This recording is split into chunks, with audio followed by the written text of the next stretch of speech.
Bom, muito bom dia a todos. A minha primeira palavra é naturalmente para o Dr. Rui Rio.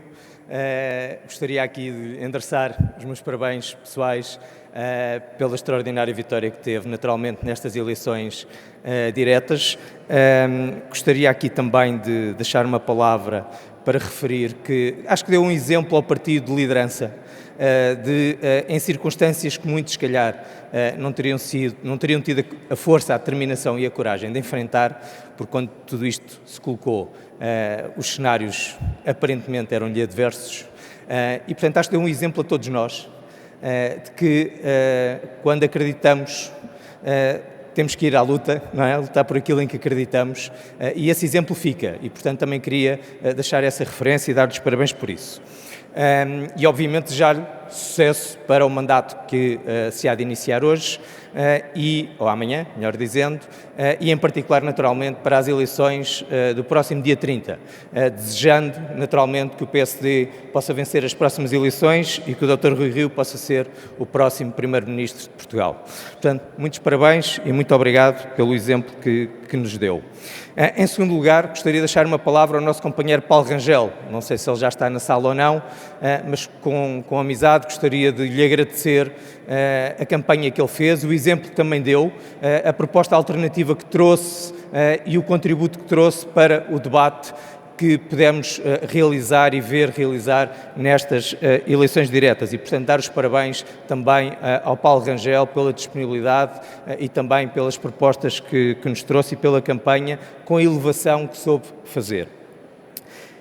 E, em terceiro lugar, também espero eu que no dia 30 de janeiro o Dr. Rui Rio também possa dar os parabéns ao Paulo Rangel, porque creio que, ao contrário daquilo que algumas vezes foi referido ao longo desta campanha, estas eleições diretas, acredito eu, terão contribuído decisivamente para que o Dr. Rui Rio possa, no dia 30 de janeiro, ser eleito Primeiro-Ministro de Portugal pelo elan, pela onda que se criou durante estas eleições diretas. E, portanto, creio que não foi um erro realizá-las, bem pelo contrário, espero que no dia 30 possamos confirmar que, de facto, fazia sentido que elas acontecessem e que terão contribuído para criar as melhores condições para que o Dr. Rui Rio, legitimado e reforçado, possa vencer as próximas eleições legislativas.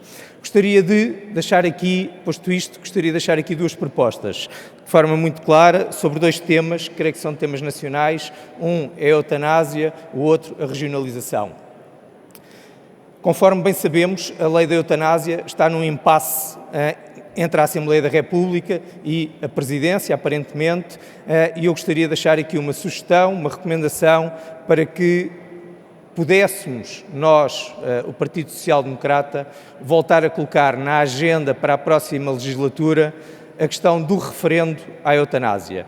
Um tema que foi aqui discutido e aprovado numa moção claramente esmagadora na sua votação no último Congresso, que se calhar nem sempre foi compreendida ou respeitada pelos órgãos nacionais do partido e pela direção do grupo parlamentar, mas eu creio que, face ao impasse que se verifica, creio que faria todo o sentido voltar a colocar na agenda para a próxima legislatura a questão do referendo à eutanásia. E, portanto, deixaria aqui a proposta para que o PSD o pudesse fazer, incluindo isso de forma expressa no programa com que se vai apresentar aos portugueses.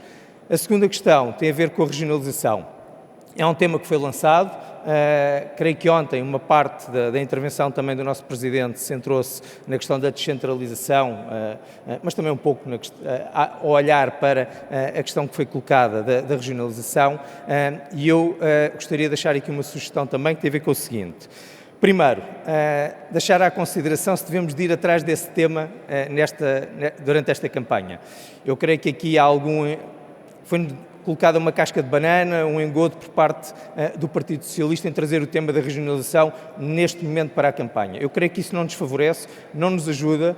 É um tema que, sendo um tema central de discussão, vai tapar, digamos assim, a agenda política e de campanha sobre outros temas que, esses sim, seriam mais importantes para nós, que têm a ver com o insucesso da governação do Partido Socialista, e eu temo que haja aqui uma tentativa de trazer o tema da regionalização para o topo da agenda de campanha, porque vem esconder os insucessos e as incapacidades da governação do Partido Socialista, procurando, digamos assim, apresentar a regionalização como uma resposta para aquilo que foi a incapacidade do Partido Socialista governar o país ao longo destes anos. E eu acho que nós não devemos de ir nesse engodo. Por outro lado, o tema da regionalização também tem um fator que eu acho que deve ser ponderado por nós para não alimentarmos essa discussão neste momento e pelo menos até ao dia 30 de janeiro. É porque é um tema que divide o nosso eleitorado. Não é um tema consensual no nosso eleitorado e, portanto, eu creio mesmo que nós deveríamos evitar discutir esse tema nestas eleições. Mas também sobre a regionalização, gostaria de deixar aqui desde já uma proposta, mesmo sabendo que o que está em cima da mesa é que o referendo seja convocado só para 2024, mas que haja um compromisso dos órgãos nacionais e do Congresso, no sentido que, caso se venha a colocar a questão do referendo à regionalização, que seja convocado um congresso extraordinário do partido para discutir a questão da regionalização. Se é verdade que o tema da regionalização é uma questão central, então eu creio que se há tema que justificará convocar um congresso extraordinário para a sua discussão, será o tema da regionalização. E, portanto, eu gostaria de deixar aqui a proposta de que, caso um dia, de facto, venha a estar em cima da mesa um novo referendo à regionalização, que o partido, até para valorizar a discussão sobre esse tema e para responsabilizar globalmente o partido naquela que será a sua posição, que seja convocado um congresso extraordinário para o discutir. E creio que essas eram as duas propostas que aqui gostaria de deixar e terminar só com uma nota que tem a ver com uma similitude que eu vejo entre a situação atual no país e a situação que vivemos em Lisboa nas últimas eleições autárquicas. Em Lisboa havia um sentimento na população, nas pessoas de forma individual, relativamente à governação de Fernando Medina. E esse sentimento era de cansaço. As pessoas estavam cansadas daquela governação. Mas quando nós líamos a opinião publicada, a opinião pública sobre a governação de Fernando Medina, parecia que era tudo uma maravilha. Que Fernando Medina não era possível derrotar Fernando Medina. Carlos Moedas nunca conseguiria ganhar a Fernando Medina. E as sondagens também o diziam, porque expressavam um pouco esse sentimento público. Eu creio que no país, hoje, se verifica um pouco aquilo que se verificava em Lisboa. Ou seja, quando nós falamos individualmente com as pessoas, há cansaço por parte das pessoas em relação àquilo que é a governação socialista, de esquerda e de António Costa. O que creio que nos falta conseguir fazer, que conseguimos fazer em Lisboa, felizmente, é fazer com que esse sentimento de cansaço face a António Costa e face à governação do Partido Socialista seja também ele transportado para a opinião pública e que as pessoas, de uma forma geral, se revejam nisso, sintam isso. Eu creio que isso foi um dos fatores que foi essencial para o resultado que tivemos em Lisboa. E, portanto, um dos desafios que eu creio que temos ao longo do próximo mês e meio é conseguirmos fazer com que esse sentimento, que eu creio que já existe, que está na cabeça de muitos portugueses, mas que ainda não é sentido de forma em efeito de comunidade, digamos assim. E é muito importante que nós conseguirmos que isso aconteça, que as pessoas sintam que não sou só eu que estou insatisfeito com António Costa, não sou só eu que estou insatisfeito com o Partido Socialista, não sou só eu que estou insatisfeito com a governação de esquerda.